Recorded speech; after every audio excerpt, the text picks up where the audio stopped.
E aí, galera do INSPER, como é que foram na prova? Espero que vocês tenham gostado e tenham tido um bom desempenho. Nós vamos fazer hoje a resolução da questão 1, a questão 11 comigo, né? Depois vocês terão as demais resoluções com o professor Pedro e o professor Zoom, ok? Então vamos lá. Questão número 1. Aliás, as questões 1, 2 e 3 correspondem a esse enunciado. Vamos lá. Uma empresa de transporte de carga estimou em 20% ao ano a taxa de depreciação de cada caminhão de sua frota. Ou seja, a cada ano o valor de seus veículos se reduz em 20%. Assim, o valor V em reais de um caminhão adquirido por R$100.000 T anos após sua compra é dado por V igual 100.000 vezes 0,8 elevado a T.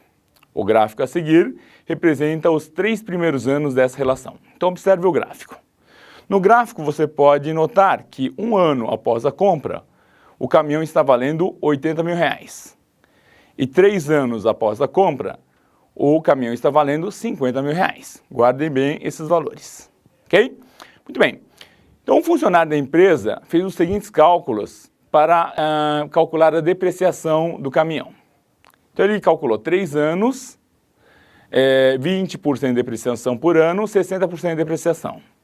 Aí dos 60.000, ele subtraiu os R$60.000 e chegou ao valor de 40.000. Mas nós vimos que pelo gráfico, você tinha o valor de R$50.000.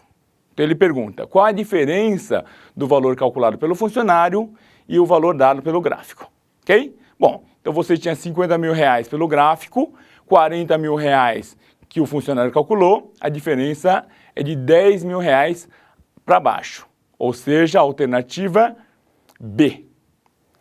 Questão número 2. Para cada caminhão, a área financeira da empresa criou um fundo para repor a depreciação. Em cada instante T, o fundo deve ter exatamente o dinheiro necessário para completar o valor do caminhão. O valor depreciado do caminhão. Ok? O gráfico que melhor representa o dinheiro disponível nesse fundo ao longo do tempo é...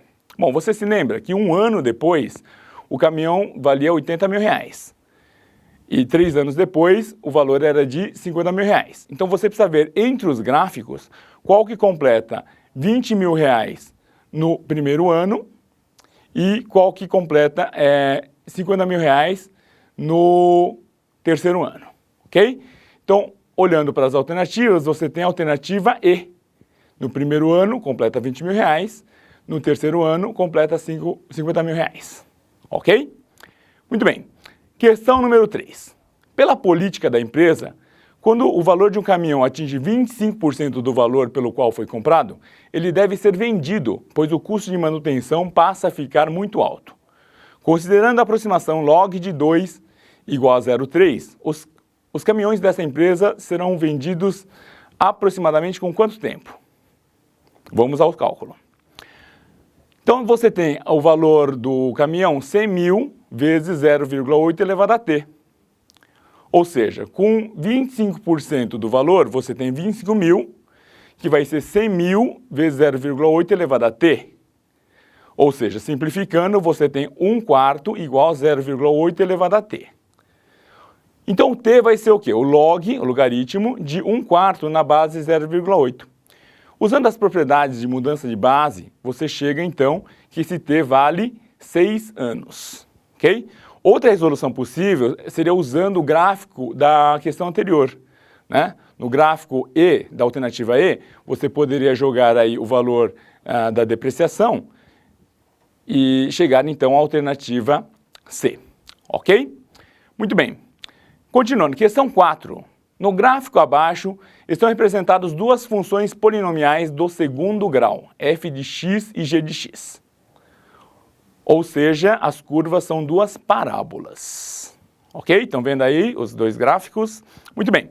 Então ele pede qual das alternativas possui a soma das duas parábolas, dos dois gráficos dados. Ok? Perceba o seguinte, o vértice do primeiro... De uma das parábolas, tem y do vértice 2,5. A outra parábola tem y do vértice igual a menos 6,25. Somando esses dois y dos vértices, você vai chegar em menos 3,75. A única alternativa que possui esse y do vértice é a alternativa E. Ok? Muito bem. Continuando, questão 5, questão de geometria plana. O retângulo da figura, cuja base AB mede o triplo da altura BC, foi dividido em 3 regiões por meio de 2 retas paralelas. Então você tem aí a figura, ok? Os pontos marcados sobre os lados AD e BC dividem esses lados em 4 partes de medidas iguais. Se a área da faixa central é igual à soma das áreas dos triângulos sombreados, então o ângulo é tal que, então ele quer saber qual a tangente daquele ângulo alfa ali. Ok? Muito bem. Vamos à resolução. Então, chamando BC de x, AB de 3x, já que é o triplo, o EB vai ser 3x sobre 4, 3 quartos de x, e FB o y. Ok? Ora, você tem pelo enunciado que a área do triângulo é 1/4 da área total do retângulo. Então, você pode equacionar 3 quartos de x vezes o y sobre 2, que é a área do triângulo, é igual a 1/4 da área do retângulo, ou seja, 3x vezes x. Daí você tira, então, que o y é igual a 2x. Ora, tangente, você se lembra? Tangente é cateto oposto sobre cateto adjacente. Dessa relação, você chega que tangente de alfa é 3/8, alternativa D. Ok? E aí, até agora, tudo tranquilo? Tudo beleza? Então vamos continuar. Nas questões 6 e 7, vamos usar esse gráfico aí, ó.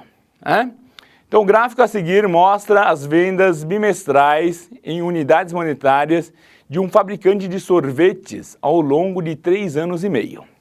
Então, observe aí que essas vendas são sazonais, né? Então, tem altos e baixos, apesar de uma crescente ao longo dos anos aí, né? Então, ele pergunta. Se o bimestre 1 corresponde aos meses de março e abril de 2007, então, no período considerado, o bimestre em que as vendas atingiram seu maior valor corresponde aos meses de... Muito bem. Então, olhando para o gráfico, você tem o quê? Que a maior venda aconteceu no bimestre 18, ok? Bimestre 18. Então, voltando lá à resolução, o bimestre 18 corresponde ao quê? Como cada 6 meses você tem a cada 6 bimestres você tem um ano, né? No bimestre 18 você vai ter então os meses de janeiro e fevereiro de 2010, ok? O que dá a alternativa D de dadinho. Ok? Continuando, questão 7. Observando o gráfico, um estudante de administração de empresas percebeu 2 aspectos importantes do comportamento das vendas desse fabricante de sorvetes. Ao longo de um ano, as vendas oscilam, apresentando um período de crescimento e outro de queda. Então aí você já sabe que tem uma função periódica, um seno ou um cosseno. Ok? A média das vendas dos 6 bimestres de um mesmo ano vem aumentando ano a ano. Então daí você tira o quê? Que existe uma relação com uma função afim, né? uma reta. Dentre as expressões a seguir, em que T é o tempo decorrido em bimestres, a única que define uma função que pode ser usada para representar V, de forma que os 2 aspectos levantados pelo estudante apareçam nessa representação é... Ora, o que apresenta entre as alternativas? Uma variação linear e uma função trigonométrica de período seno ou cosseno. Só pode ser a alternativa B, ok? Então, daí você tira que o volume de vendas é 100 vezes T mais 2 vezes cosseno de πt sobre 3. Alternativa B de bola. Ok? Questão 8. A questão 8 é uma questão que poderia ser resolvida pela geometria analítica ou mesmo pela geometria plana. Vamos lá? Os pontos A de coordenadas -1 e -3 e B de coordenadas 6 e -2 pertencem a uma circunferência do plano cartesiano, cujo centro é o ponto C. Se a área do triângulo ABC é 25 sobre 2, então a medida do raio dessa circunferência é... Bom, então nós fizemos aqui para vocês uma resolução pela geometria plana. Vamos lá? Olha só a circunferência. ok? Então você pode calcular a distância de A até B pela formulinha da geometria analítica, só isso pela analítica, ó, né? Então a raiz quadrada de ΔX ao quadrado mais ΔY ao quadrado, o que dá 5 raiz de 2. Ok? Aí já entra a geometria plana, ó. A área do triângulo ABC é dada 25 sobre 2, que é a área da base, base vezes a altura sobre 2. Ok? Daí você tira que a altura é 5 raiz de 2 sobre 2. Muito bem. No triângulo CHB, você pode aplicar um Pitágoras e você descobre então o raio igual a 5. Alternativa A. Continuando. Questão 9. A tabela da Copa do Mundo de 2014. A Copa está aí, ó. E os estádios já estão prontos, os aeroportos estão prontos. A questão do INSPER já está prontinha aí, ó. Então, a tabela da Copa do Mundo de 2014, divulgada em outubro último, definiu as quantidades de jogos que serão realizados em cada uma das 12 cidades sedes, informadas parcialmente a seguir. Então, você tem aí Belo Horizonte com 3 pontinhos de interrogação, Brasília com 7, Cuiabá 4, Curitiba 4 e assim por diante, e São Paulo também com aqueles 3 pontinhos de interrogação. Ok? Muito bem, o que diz a questão? Na primeira fase haverá 8 jogos com 4 seleções em cada um, devendo cada seleção enfrentar uma única vez todos os integrantes do seu grupo. Aquela velha história do todos contra todos, né? Na fase de oitavas de final, cada uma das 16 equipes classificadas jogará uma única vez, o mesmo ocorrendo nas quartas de final com as 8 equipes classificadas. Depois disso, restarão ainda 4 jogos semifinais, disputa de terceiro lugar e final, né? O famoso mata-mata, para definir o campeão mundial. Sabendo que São Paulo e Belo Horizonte abrigarão o mesmo número de jogos, conclui-se que haverá em cada uma das duas cidades um total de... Então vamos à resolução? Vamos lá. Então na fase inicial, fase de grupos, você tem os 4 times jogando 2 a 2, combinação de 4, 2 a 2, 6 jogos em cada grupo, ok? Bom, você tem 8 grupos, de cada grupo você tem então 6 jogos, 6 vezes 8, 48 jogos na primeira fase, ok? E aí começa o mata-mata, ok? Nas oitavas você tem 8 jogos, nas quartas de final 4 jogos, na semifinal são 2 jogos, e na final você tem, além da final, a disputa de terceiro colocado, o que representa mais 2 jogos, o que resulta aí nesses 16 jogos, ok?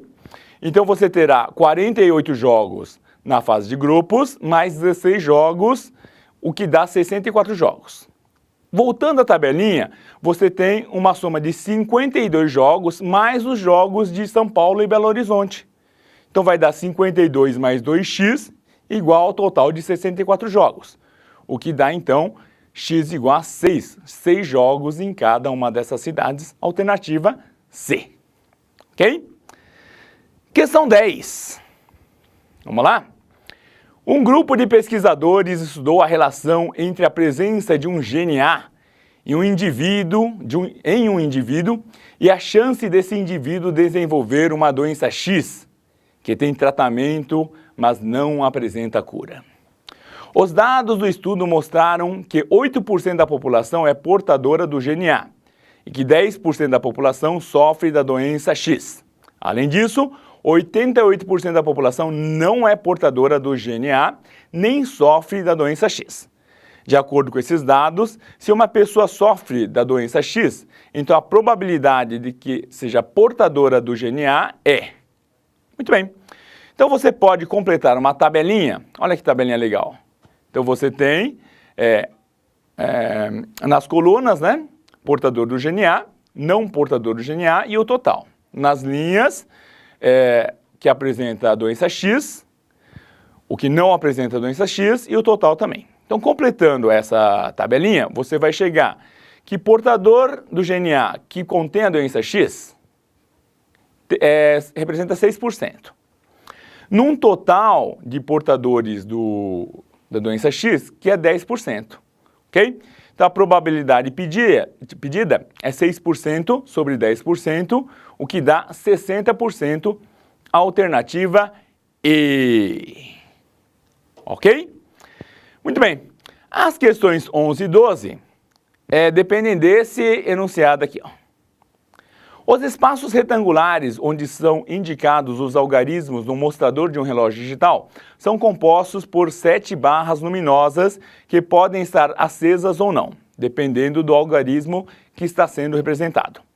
A figura a seguir mostra as barras luminosas que ficam acesas na representação de cada um dos 10 algarismos do nosso sistema de numeração. Ok? Então você tem ali 0, 1, 2, 3, 4 até o 9. Ok? Como o relógio só indica as horas e os minutos, o mostrador possui apenas 4 espaços retangulares para representar os algarismos.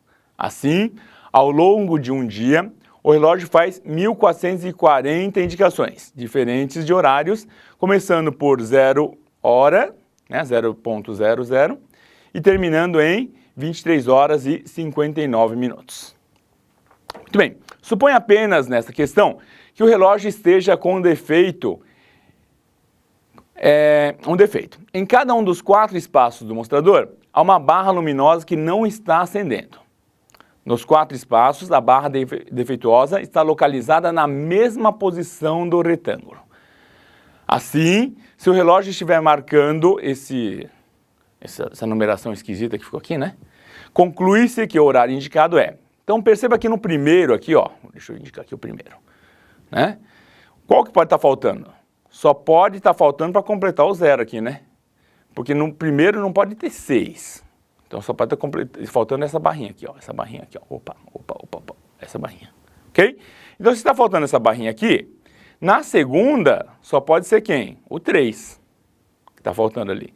No terceiro não está faltando ninguém, né? Porque, ou seja, se aquela estiver apagada, não tem problema. Né? Porque está o 5 ali.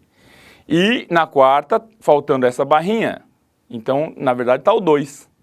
Então, na verdade, eu tenho o quê?